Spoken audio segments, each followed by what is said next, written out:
Hi, എല്ലാവർക്കും PAEDIA സ്വാഗതം. അപ്പോൾ കേരള ഭരണരംഗത്തിൻ്റെ രണ്ടാമത്തെ ക്ലാസ്സാണ്. ഒന്നാമത്തെ ക്ലാസ്സിൻ്റെ ലിങ്ക് ഞാൻ ഡിസ്ക്രിപ്ഷൻ ബോക്സിൽ കൊടുത്തേക്കാം.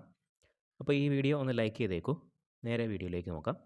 നാലാമത്തെ ചോദ്യം, താഴെ പറയുന്നവയിൽ ഹരിത കേരളം മിഷൻ്റെ ലക്ഷ്യങ്ങളിൽ ഉൾപ്പെടാത്തതേത്?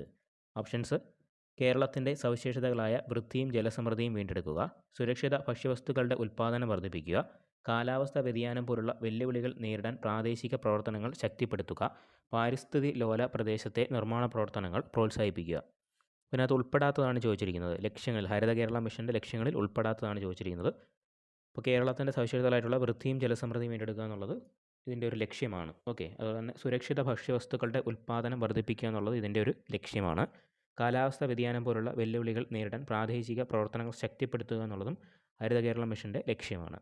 പക്ഷേ ഓപ്ഷൻ ഡി അതിൻ്റെ ലക്ഷ്യമല്ല, അതാണ് ആൻസറായിട്ട് വരുന്നത്. പരിസ്ഥിതി ലോല പ്രദേശത്തെ നിർമ്മാണങ്ങൾ പ്രോത്സാഹിപ്പിക്കുക. പരിസ്ഥിതി ലോല പ്രദേശത്തെ നിർമ്മാണങ്ങൾ ഒരിക്കലും ഹരിത കേരള മിഷൻ പ്രോത്സാഹിപ്പിക്കുന്നില്ല. ഓക്കെ, അപ്പം 4ൻ്റെ ഉത്തരം ഓപ്ഷൻ ഡി ആണ് വരുന്നത്. ഓക്കെ, ഇനി അനുബന്ധ വിവരങ്ങൾ നോക്കാം. 2016 ഡിസംബർ 8-നാണ് ഹരിത കേരള മിഷൻ ഉദ്ഘാടനം ചെയ്തത്. എന്നാണ് ഉദ്ഘാടനം ചെയ്തത്? 2016 ഡിസംബർ 8-നാണ് ഹരിത കേരള മിഷൻ ഉദ്ഘാടനം ചെയ്തത്. ശുചിത്വ മാലിന്യ സംസ്കരണ, മണ്ണ് ജലസംരക്ഷണ, ജൈവ കൃഷിയിലൂന്നിയുള്ള കൃഷി വികസനം എന്നീ 3 മേഖലകൾക്കാണ് സംരംഭം പ്രാധാന്യം നൽകുന്നത്. അപ്പം ശുചിത്വ മാലിന്യ സംസ്കരണം, അതുപോലെ തന്നെ മണ്ണ് ജല സംരക്ഷണം, അതുപോലെ തന്നെ ജൈവ കൃഷിയിലൂന്നിയുള്ള കൃഷി വികസനം എന്നീ 3 മേഖലകൾക്കാണ് നമ്മുടെ ഹരിത കേരള മിഷൻ പ്രധാനമായിട്ടും പ്രാധാന്യം കൊടുക്കുന്നത്. ഓക്കെ, ഏതൊക്കെയാണ്? ശുചിത്വ മാലിന്യ സംസ്കരണം, മണ്ണ് ജല സംരക്ഷണം, ജൈവ കൃഷിയിലൂന്നിയുള്ള കാർഷിക വികസനം. ഓക്കെ, ഇനി ജനപങ്കാളിത്തത്തോടെ തദ്ദേശ സ്വയംഭരണ സ്ഥാപനങ്ങളുടെ നേതൃത്വത്തിലാണ് മിഷൻ്റെ പ്രവർത്തനങ്ങൾ താഴെ തട്ടിൽ നടപ്പിലാക്കുന്നത്. അപ്പോൾ ഹരിത കേരള മിഷൻ്റെ പ്രവർത്തനങ്ങൾ നടപ്പിലാക്കുന്നത് തദ്ദേശ സ്വയംഭരണ സ്ഥാപനങ്ങളുടെ പങ്കാളിത്തത്തോടു കൂടിയാണ്. ഓക്കെ, മുഖ്യമന്ത്രിയാണ് ഹരിത കേരള മിഷൻ്റെ അധ്യക്ഷൻ. ആരാണ് ഹരിത കേരള മിഷൻ്റെ അധ്യക്ഷൻ? മുഖ്യമന്ത്രിയാണ് ഹരിത കേരള മിഷൻ്റെ അധ്യക്ഷൻ. കൃഷി, ജലവിഭവ, സാമൂഹ്യ നീതി വകുപ്പ് മന്ത്രിമാർ ഉപാധ്യക്ഷന്മാരുമാണ്. ഓക്കെ, അപ്പോൾ കൃഷി, ജലവിഭവ, സാമൂഹിക നീതി വകുപ്പ് മന്ത്രിമാർ ഉപാധ്യക്ഷന്മാരുമാണ്. ജില്ലാ തലത്തിൽ ജില്ലാ പഞ്ചായത്ത് പ്രസിഡൻ്റാണ് അധ്യക്ഷനായിട്ട് ഉള്ളത്. ഓക്കെ, അപ്പോൾ മുഖ്യമന്ത്രിയാണ് ഹരിത കേരള മിഷൻ്റെ അധ്യക്ഷൻ എന്ന് പറയുന്നത്. ഇനി കൃഷി, അതുപോലെ തന്നെ ജലവിഭവ, സാമൂഹിക നീതി വകുപ്പ് മന്ത്രിമാർ ഉപാധ്യക്ഷന്മാരുമാണ്. അപ്പോൾ ഉപാധ്യക്ഷന്മാർ ആരൊക്കെയാണ്? കൃഷിമന്ത്രി ഉപാധ്യക്ഷനാണ്, അതുപോലെ തന്നെ ജലവിഭവ മന്ത്രി ഉപാധ്യക്ഷനാണ്, അതുപോലെ തന്നെ സാമൂഹിക നീതി വകുപ്പ് മന്ത്രിയും ഉപാധ്യക്ഷനാണ്. ഓക്കെ, അപ്പോൾ അത് 3 ഓർത്തിരിക്കുക. ചിലപ്പോൾ ഇതിനകത്ത് ഹരിത കേരള മിഷനകത്ത് ഉൾപ്പെടാത്തത് ആരെന്ന് പറഞ്ഞിട്ട് ഒരു 4 ഓപ്ഷൻ കൊടുക്കാനുള്ള സാധ്യതയുണ്ട്. ഓക്കെ, അതുകൊണ്ട് ഇതിൻ്റെ അധ്യക്ഷൻ ആരാണ്? ഹരിത കേരള മിഷൻ്റെ മുഖ്യമന്ത്രിയാണ്. കൃഷി, ജലവിഭവ, സാമൂഹിക നീതി വകുപ്പ് മന്ത്രിമാർ ഇതിൻ്റെ ഉപാധ്യക്ഷന്മാരാണെന്നുള്ള കാര്യം ഓർത്തിരിക്കുക. ജില്ലാ തലത്തിൽ ജില്ലാ പഞ്ചായത്ത് പ്രസിഡൻ്റാണ് അധ്യക്ഷൻ. അപ്പോൾ സംസ്ഥാന തലത്തിലാണ് മുഖ്യമന്ത്രി അധ്യക്ഷനായിട്ട് വരുന്നത്. ജില്ലാ തലത്തിൽ ആരാണ്? ജില്ലാ പഞ്ചായത്ത് പ്രസിഡൻ്റാണ് ഹരിത കേരള മിഷൻ്റെ അധ്യക്ഷൻ എന്ന് പറയുന്നത്. ഓക്കെ, 5ാമത്തെ ചോദ്യം, ചുവടെ പറയുന്നവയിൽ കുടുംബശ്രീ സംരംഭങ്ങൾ ഏതെല്ലാം? ഓപ്ഷൻസ് നോക്കാം. അമൃതം ഫുഡ് സപ്ലിമെൻ്റ്, പകൽ വീട്, സ്വാന്തനം, ഹരിത കർമ്മസേന. ഇനിയാണ് ഓപ്ഷൻസ് വരുന്നത്. 1, 2, 3 ശരി, 2, 3, 4 ശരി, 1, 3, 4 ശരി, എല്ലാം ശരിയാണ്. 5 നോക്കിയേ, ചുവടെ പറയുന്നവർ കുടുംബശ്രീ സംരംഭങ്ങൾ ഏതെല്ലാം? ഓക്കെ, അപ്പോൾ അമൃതം ഫുഡ് സപ്ലിമെൻ്റ് കുടുംബശ്രീയുടെ അല്ലേ? ആണോ? അതെ, അമൃതം ഫുഡ് സപ്ലിമെൻ്റ് എന്ന് പറയുന്നത് കുടുംബശ്രീയുടെ ഒരു സംരംഭമാണ് കേട്ടോ. സംസ്ഥാനത്ത് 6 മാസം മുതൽ 3 വയസ്സ് വരെയുള്ള പ്രായമുള്ള കുട്ടികളുടെ പോഷകാഹാരക്കുറവ് പരിഹരിക്കാനായിട്ട് സാമൂഹ്യ നീതി വകുപ്പ് നടപ്പിലാക്കുന്ന അമൃതം ഫുഡ് സപ്ലിമെൻ്റ് നിർമ്മാണം എന്ന് പറയുന്നത് ഈ കുടുംബശ്രീ വഴിയാണ്, അവരാണ് ചെയ്യുന്നത്. കുടുംബശ്രീ യൂണിറ്റുകളാണ് അമൃതം ഫുഡ് സപ്ലിമെൻറ്റിൻ്റെ നിർമ്മാണം നടത്തുന്നത്. ഓക്കെ, അപ്പോൾ സംസ്ഥാനത്ത് 6 മാസം മുതൽ 3 വയസ്സ് വരെ പ്രായമുള്ള കുട്ടികളുടെ പോഷകാഹാരക്കുറവ് പരിഹരിക്കാനും അധിക പോഷകാഹാരം നൽകാനുമായിട്ട് സാമൂഹ്യ നീതി വകുപ്പ് നടപ്പിലാക്കുന്ന പദ്ധതിയാണ് ഈ അമൃതം ഫുഡ് സപ്ലിമെൻറ്റ്. അപ്പോൾ അതിൻ്റെ നിർമ്മാണം ആരാണ്? കുടുംബശ്രീയാണ്. ഓക്കെ, ഇനി പകൽ വീട് കുടുംബശ്രീയുടെ ആണോ? പകൽ വീട് കുടുംബശ്രീയുടെ അല്ല. ഓക്കെ, പകൽ വീട് വേറൊരു സെപ്പറേറ്റ് പരിപാടിയാണ്, അത് കുടുംബശ്രീയായിട്ട് യാതൊരു ബന്ധവുമില്ല. ഓക്കെ, ഇനി 3ാമത്തത് നോക്കാം. സ്വാന്തനം കുടുംബശ്രീയുടെ ഒരു സംരംഭമാണ്. ഇനി 4ാമത്തത് ഹരിത കർമ്മസേനയും കുടുംബശ്രീയുടെ ഒരു സംരംഭമാണ്. ഓക്കെ, അപ്പോൾ 1, 3, 4 എന്നിവയാണ് അതിനകത്ത് കറക്റ്റായിട്ട് വരുന്നത് കുടുംബശ്രീ സംരംഭങ്ങളുമായിട്ട്. അപ്പോൾ ഉത്തരം ഓപ്ഷൻ സി ആണേ. 1, 3, 4 ശരി. അപ്പോൾ അത് ഓപ്ഷൻ സി ആണുള്ളത്. ഓക്കെ, അപ്പോൾ ചുവടെ പറയുന്നതിൽ കുടുംബശ്രീ സംരംഭങ്ങൾ ഏതെല്ലാം എന്നുള്ളത് ഉത്തരം ഓപ്ഷൻ സി ആണ്. 1, 3, 4 ശരി. അമൃതം ഫുഡ് സപ്ലിമെൻറ്റ്, പകൽ വീട്, സ്വാന്തനം, ഹരിത കർമ്മസേന, ഇത്രയാണ് കുടുംബശ്രീ സംരംഭങ്ങളായിട്ട് ഉള്ളത്. ഓക്കെ, പകൽ വീട് ഇതിനകത്ത് ഉൾപ്പെടുന്നില്ല. അമൃതം ഫുഡ് സപ്ലിമെൻറ്റും സ്വാന്തനവും ഹരിത കർമ്മസേനയാണ് ഇതിനകത്ത് ഉൾപ്പെടുന്നത്. 1, 3, 4 ശരിയായിട്ടുള്ളത്. 5ൻ്റെ ഉത്തരം ഓപ്ഷൻ സി ആണ്. ഓക്കെ. ആറാമത്തെ ചോദ്യം, ചുവടെ പറയുന്നവരിൽ ലൈഫ് പദ്ധതിയുടെ ഗുണഭോക്താക്കളിൽ ഉൾപ്പെടുന്നതാര്? ലൈഫ് പദ്ധതിയുടെ ഗുണഭോക്താക്കളിൽ ഉൾപ്പെടുന്നതാര്? ഓപ്ഷൻസ്: ഭൂമിയുള്ള ഭവനരഹിതർ, ഭൂരഹിത ഭവനരഹിതർ, പുറംപോക്കൽ താത്കാലിക ഭവനമുള്ളവർ, ഡി ഇവരെല്ലാം. ഓക്കെ, ആറിൻ്റെ ഉത്തരം എന്ന് പറയുന്നത് ഓപ്ഷൻ ഡി ആണ് കേട്ടോ. ഇവരെല്ലാം അതിനകത്ത് ഉൾപ്പെടുന്നുണ്ട് കേട്ടോ. ഭൂമിയുള്ള ഭവനരഹിതരും അതുപോലെ തന്നെ ഭൂരഹിത ഭവനരഹിതരും പുറംപോക്കൽ താത്കാലിക ഭവനമുള്ളവരും എല്ലാം ലൈഫ് മിഷനകത്ത് ഉൾപ്പെടുന്നുണ്ട്. അപ്പം എന്താണ് ലൈഫ് മിഷൻ എന്ന് പറയുന്നത്? 5 വർഷത്തിനുള്ളിൽ കേരളത്തിലെ എല്ലാ ഭൂരഹിതർക്കും ഭൂരഹിത ഭവനരഹിതർക്കും ഭവനം പൂർത്തിയാക്കാത്തവർക്കും നിലവിലുള്ള പാർപ്പിടം വാസയോഗ്യമല്ലാത്തവർക്കും സുരക്ഷിതവും മാന്യമായ പാർപ്പിട സംവിധാനം ഒരുക്കുക എന്നതാണ് സമ്പൂർണ്ണ പാർപ്പിട സുരക്ഷാ പദ്ധതിയായിട്ടുള്ള ലൈഫിൻ്റെ ലക്ഷ്യമെന്ന് പറയുന്നത്. ഓക്കെ, അപ്പം അതായത് ഭൂരഹിതർക്കും ഭൂരഹിത ഭവനരഹിതരായിട്ടുള്ള ആൾക്കാരും ഉണ്ടല്ലോ, അങ്ങനെയുള്ളവർ, അതുപോലെ തന്നെ ഭവനം പൂർത്തിയാക്കാത്തവർ, നിലവിലുള്ള പാർപ്പിടം വാസയോഗ്യമല്ലാതായിട്ടുള്ളവർ, അങ്ങനെയൊക്കെ ഉള്ളവർക്കെല്ലാം പാർപ്പിട സംവിധാനം ഒരുക്കി നൽകുക എന്നുള്ളതാണ് ലൈഫിൻ്റെ ലക്ഷ്യം. അപ്പോൾ കേന്ദ്ര സർക്കാർ 2011 നടത്തിയ സാമൂഹ്യ സാമ്പത്തിക ജാതി സെൻസസ് പ്രകാരം ലഭ്യമായ വിവരങ്ങളും തദ്ദേശ സ്വയംഭരണ സ്ഥാപനങ്ങളുടെ പക്കലുള്ള വിവരങ്ങളും സൂചകങ്ങളും ഉപയോഗിച്ച് സർവേ നടത്തിയാണ് അർഹരായവരെ കണ്ടെത്തുന്നത്. അപ്പം സംസ്ഥാന പാർപ്പിട മിഷൻ ടാസ്ക് ഫോഴ്സിൻ്റെ അധ്യക്ഷൻ മുഖ്യമന്ത്രിയും സഹ അധ്യക്ഷൻ തദ്ദേശ സ്വയംഭരണ വകുപ്പ് മന്ത്രിയുമാണ്. സംസ്ഥാന നിയമസഭാ പ്രതിപക്ഷ നേതാവ് പ്രത്യേകം ക്ഷണിതാവാണ്. ഓക്കെ, അപ്പോൾ ലൈഫിനകത്ത് സംസ്ഥാന പാർപ്പിട മിഷൻ ടാസ്ക് ഫോഴ്സ് എന്ന് പറഞ്ഞിട്ട് ഒരു ഫോഴ്സ് ഇതുമായിട്ട് ബന്ധപ്പെട്ടുണ്ട്. അപ്പോൾ അതിൻ്റെ അധ്യക്ഷൻ എന്ന് പറയുന്നത് മുഖ്യമന്ത്രിയാണ്.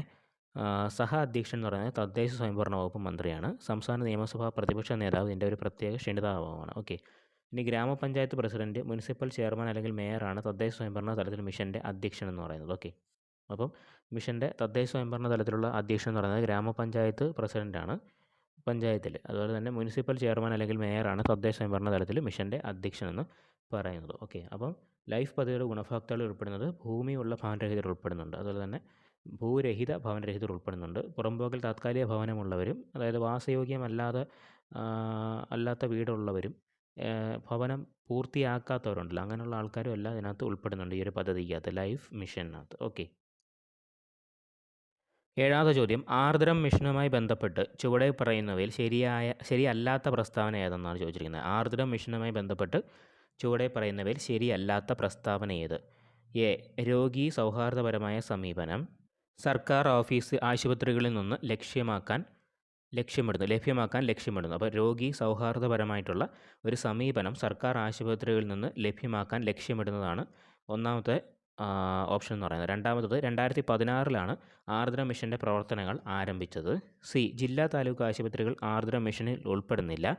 ഡി, ആശുപത്രികളുടെ അടിസ്ഥാന വികസന ചെലവുകൾ കിഫ്ബി മുഖേന വകയിരുത്തുന്നു. ഉത്തരം ഓപ്ഷൻ സി ആണ്. ആർദ്ര മിഷനുമായി ബന്ധപ്പെട്ട് ശരിയല്ലാത്ത പ്രസ്താവന ഏതാണ്? ഈ ജില്ലാ താലൂക്ക് ആശുപത്രികൾ ആർദ്ര മിഷൻ ഉൾപ്പെടുന്നില്ല എന്നുള്ളത് ശരിയല്ല. ഓക്കെ, അപ്പോൾ അതിനകത്ത് ആർദ്ര മിഷനുമായി ബന്ധപ്പെട്ട ഒരു സാധനങ്ങളാണ് ഈ രോഗി സൗഹാർദ്ദപരമായിട്ടുള്ള സമീപനം ആശുപത്രിയിൽ നിന്ന് ലഭ്യമാകണം എന്നുള്ളത് ഒരു ഇതാണ്. അതുപോലെ തന്നെ 2016 ആർദ്ര മിഷൻ പ്രവർത്തനം ആരംഭിച്ചതെന്നുള്ളത് ശരിയാണ്. അതുപോലെ തന്നെ ആശുപത്രികളിലെ അടിസ്ഥാന വികസന ചെലവുകൾ നമ്മുടെ കിഫ്ബി മുഖേനയാണ് വകയിരുത്തുന്നതുള്ളതും കറക്റ്റാണ്. ഓക്കെ, അതുപോലെ തന്നെ ജില്ലാ താലൂക്ക് ആശുപത്രികൾ ആർദ്രം മിഷനിൽ ഉൾപ്പെടുന്നില്ല എന്നിവിടെ പറഞ്ഞേക്കുന്നതുകൊണ്ടാണ് അത് തെറ്റായിട്ട് വന്നത്. ഉത്തരം ഓപ്ഷൻ സി ആണ്. ഉൾപ്പെടുന്നില്ല എന്ന് പറയുന്നത് തെറ്റാണ്. അതും ഉൾപ്പെടുന്നുണ്ട്, ജില്ലാ താലൂക്ക് ആശുപത്രികളും ആർദ്ര മിഷനിൽ ഉൾപ്പെടുന്നുണ്ട്. ഓക്കെ, അതുപോലെ തന്നെ പ്രാഥമിക ആരോഗ്യ കേന്ദ്രങ്ങൾ മുതൽ മെഡിക്കൽ കോളേജുകൾ വരെയുള്ള ആരോഗ്യ സ്ഥാപനങ്ങളെ ജനസൗഹൃദമാക്കുക, പ്രാഥമിക ആരോഗ്യ കേന്ദ്രങ്ങളെ കുടുംബാരോഗ്യ കേന്ദ്രങ്ങളാക്കി മാറ്റുക എന്നിവ ആർദ്ര മിഷൻ്റെ പ്രധാന ലക്ഷ്യങ്ങളാണ്. ഓക്കെ, അപ്പം പ്രാഥമിക ആരോഗ്യ കേന്ദ്രങ്ങളുണ്ടല്ലോ, പബ്ലിക് ഹെൽത്ത് സെൻറ്റേഴ്സ്, അത് തൊട്ട് മെഡിക്കൽ കോളേജ് വരെയുള്ള ആരോഗ്യ സ്ഥാപനങ്ങളെല്ലാം ജനസൗഹൃദമാക്കുക, അതുപോലെ തന്നെ പ്രാഥമിക ആരോഗ്യ കേന്ദ്രങ്ങളെ കുടുംബാരോഗ്യ കേന്ദ്രങ്ങളാക്കി മാറ്റുക എന്നിവയെല്ലാം ആർദ്ര മിഷൻ്റെ പ്രധാന ലക്ഷ്യങ്ങളാണ്.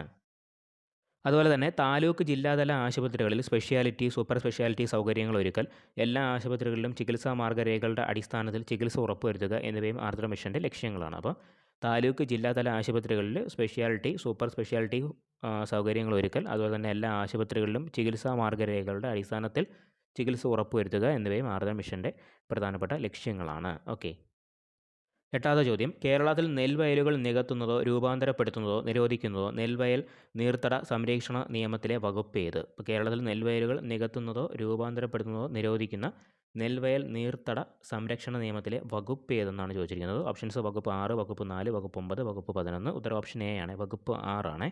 വകുപ്പ് 6. അപ്പോൾ 2008 ഓഗസ്റ്റിൽ നടപ്പാക്കിയ നിയമമാണ് കേരള നെൽവയൽ നീർത്തട സംരക്ഷണ നിയമം എന്ന് പറയുന്നത്. എന്നാണ് 2008 ഓഗസ്റ്റിലാണ് കേരള നെൽവയൽ തണ്ണീർത്തട സംരക്ഷണ നിയമം വരുന്നത് എന്നാണ് 2008 ഓഗസ്റ്റിൽ. ഓക്കെ. 2015 സർക്കാർ കൊണ്ടുവന്ന ചട്ടപ്രകാരം 2008 മുൻപ് നികത്തിയ വയലുകൾ പറമ്പായി പതിച്ചു നൽകാൻ വ്യവസ്ഥ ചെയ്യുന്നു. അപ്പോൾ 2015 സർക്കാർ ഒരു പുതിയ ചട്ടം കൊണ്ടുവന്നത് പ്രകാരം ഈ 2008 മുമ്പ് നികത്തിയ വയലുകളുണ്ടല്ലോ അത് പറമ്പായിട്ട് പതിച്ചു നൽകാൻ വ്യവസ്ഥ ചെയ്യുന്നു. ഓക്കെ. അപ്പോൾ നിയമത്തിലെ വകുപ്പ് 11 പ്രകാരം നിയമം നിലവിൽ വന്നത് മുതൽ കേരളത്തിലെ നീർത്തടങ്ങൾ എങ്ങനെയാണോ നിലനിൽക്കുന്നത് അപ്രകാരം സംരക്ഷിക്കപ്പെടേണ്ടതും അവ നികത്തുന്നതും അവയിൽ നിന്ന് മണൽ വാരുന്നതും സമ്പൂർണ്ണമായി നിരോധിക്കപ്പെടേണ്ടതുമാണ്. അപ്പോൾ നിയമത്തിലെ നെൽവയൽ തണ്ണീർത്തട സംരക്ഷണ നിയമത്തിലെ വകുപ്പ് 11 പ്രകാരം എന്താണ് ഈ നിയമം നിലവിൽ വന്നതെന്നാണ് 2008. അന്ന് മുതൽ നീർത്തടങ്ങൾ എങ്ങനെയാണോ ഉള്ളത് അപ്രകാരം തന്നെ സംരക്ഷിക്കപ്പെടണം, അവ നികത്തുന്നതും അവയിൽ നിന്ന് മണൽ വാരുന്നതും സമ്പൂർണ്ണമായി നിരോധിക്കണമെന്നും പറയുന്നു. ഏതിനകത്ത്? വകുപ്പ് 11. വകുപ്പ് 6 പറയുന്നത് ഈ കേരളത്തിൽ നെൽവയലുകൾ നികത്തുന്നതോ രൂപാന്തരപ്പെടുത്തുന്നതോ നിരോധിക്കുന്ന നെൽവയൽ നീർത്തട സംരക്ഷണ നിയമത്തിലെ വകുപ്പ് ചോദിക്കുകയാണെങ്കിൽ വകുപ്പ് 6. ഓക്കെ. അപ്പോൾ വകുപ്പ് 11 പ്രകാരമാണ് നിയമം നിലവിൽ വന്നത് മുതൽ കേരളത്തിലെ നീർത്തടങ്ങൾ എങ്ങനെയാണോ നിലനിൽക്കുന്നത് അപ്രകാരം സംരക്ഷിക്കണമെന്ന് പറയുന്നത് വകുപ്പ് 11. ഓക്കെ. 9ാമത്തെ ചോദ്യം, സംസ്ഥാന ദുരന്ത നിവാരണ അതോറിറ്റി നിലവിൽ വന്ന വർഷം ഏത്? ഓപ്ഷൻസ് 2007, 2005, 2009, 2011. ഉത്തരം ഓപ്ഷൻ എ ആണ്. 2007 സംസ്ഥാന ദുരന്ത നിവാരണ അതോറിറ്റി നിലവിൽ വന്ന എന്നാണ് 2007. 2005 ദേശീയ ദുരന്ത നിവാരണ നിയമത്തിൻ്റെ അടിസ്ഥാനത്തിലാണ് 2007 കേരള സംസ്ഥാന ദുരന്ത നിവാരണ അതോറിറ്റി നിലവിൽ വന്നത്. 2005 ദേശീയ ദുരന്ത നിവാരണ നിയമത്തിൻ്റെ അടിസ്ഥാനത്തിലാണ് 2007 കേരള സംസ്ഥാന ദുരന്ത നിവാരണ അതോറിറ്റി നിലവിൽ വന്നത്. അപ്പോൾ ഇതിൻ്റെ ചെയർമാൻ എന്ന് പറയുന്നത് മുഖ്യമന്ത്രിയാണ്. സംസ്ഥാന മുഖ്യമന്ത്രിയാണ് ചെയർമാൻ. സംസ്ഥാന റവന്യൂ വകുപ്പ് മന്ത്രിയാണ് വൈസ് ചെയർമാൻ. അപ്പോൾ ചെയർമാൻ ആരാണ്? മുഖ്യമന്ത്രിയാണ്. വൈസ് ചെയർമാൻ ആരാണ്? റവന്യൂ വകുപ്പ് മന്ത്രിയാണ്. സംസ്ഥാനത്തിന് ഒരു ദുരന്ത നിവാരണ നയം രൂപവൽക്കരിക്കുക, അതുപോലെ തന്നെ പ്രകൃതി ദുരന്ത സാധ്യതയുള്ള മേഖലകൾ നിർണ്ണയിക്കുക, വിവിധ വകുപ്പുകൾ ഉൾപ്പെടുത്തി ദുരന്ത നിവാരണ പദ്ധതികൾ ആസൂത്രണം ചെയ്യുക എന്നിവയാണ് അതോറിറ്റിയുടെ പ്രധാനപ്പെട്ട ലക്ഷ്യങ്ങളെന്ന് പറയുന്നത്. ഓക്കെ. അപ്പോൾ സംസ്ഥാനത്തിന് ഒരു ദുരന്ത നിവാരണ നയം രൂപവൽക്കരിക്കുക, അതുപോലെ തന്നെ പ്രകൃതി ദുരന്ത സാധ്യത മേഖലകളെ നിർണ്ണയിക്കുക, വിവിധ വകുപ്പുകളെ തമ്മിൽ ഏകോപിപ്പിച്ചുകൊണ്ട് ദുരന്ത നിവാരണ പദ്ധതികൾ ആസൂത്രണം ചെയ്യുക എന്നിവയാണ് അതോറിറ്റിയുടെ പ്രധാനപ്പെട്ട ലക്ഷ്യങ്ങൾ. അപ്പോൾ ഓർത്തിരിക്കേണ്ടത് ഇതിൻ്റെ ചെയർമാൻ എന്ന് പറയുന്നത് മുഖ്യമന്ത്രിയാണ്. വൈസ് ചെയർമാൻ ആരാണ്? റവന്യൂ വകുപ്പ് മന്ത്രിയാണ്. നിലവിൽ വന്ന വർഷം എന്നാണ് 2007. 2005 ദേശീയ ദുരന്ത നിവാരണ നിയമത്തിൻ്റെ അടിസ്ഥാനത്തിലാണ് ഇത് വരുന്നത്. 2007 കേരള സംസ്ഥാന ദുരന്ത നിവാരണ അതോറിറ്റി നിലവിൽ വന്നത്. ഓക്കെ. 10ാമത്തെ ചോദ്യം, ദേശീയ ഗ്രാമീണ തൊഴിലുറപ്പ് പദ്ധതിക്ക് ഏത് നേതാവിൻ്റെ പേരാണ് നൽകിയിട്ടുള്ളത്? ഓപ്ഷൻസ് രാജീവ് ഗാന്ധി, ഇന്ദിരാഗാന്ധി, മഹാത്മാഗാന്ധി, അയ്യങ്കാളി. എല്ലാവർക്കും അറിയാവുന്ന ചോദ്യമാണ്. ഉത്തരം ഓപ്ഷൻ സി മഹാത്മാഗാന്ധിയാണ്. ഓക്കെ. മഹാത്മാഗാന്ധിയുടെ പേരിലാണ് ദേശീയ ഗ്രാമീണ തൊഴിലുറപ്പ് പദ്ധതി അറിയപ്പെടുന്നത്. MGNREGS എന്നാണ് അതിൻ്റെ പേര്. Mahatma Gandhi Mahatma Gandhi national rural employment guarantee scheme MGNREGS എന്നാണ് അതിൻ്റെ പേര് പറയുന്നത്. ഓക്കെ.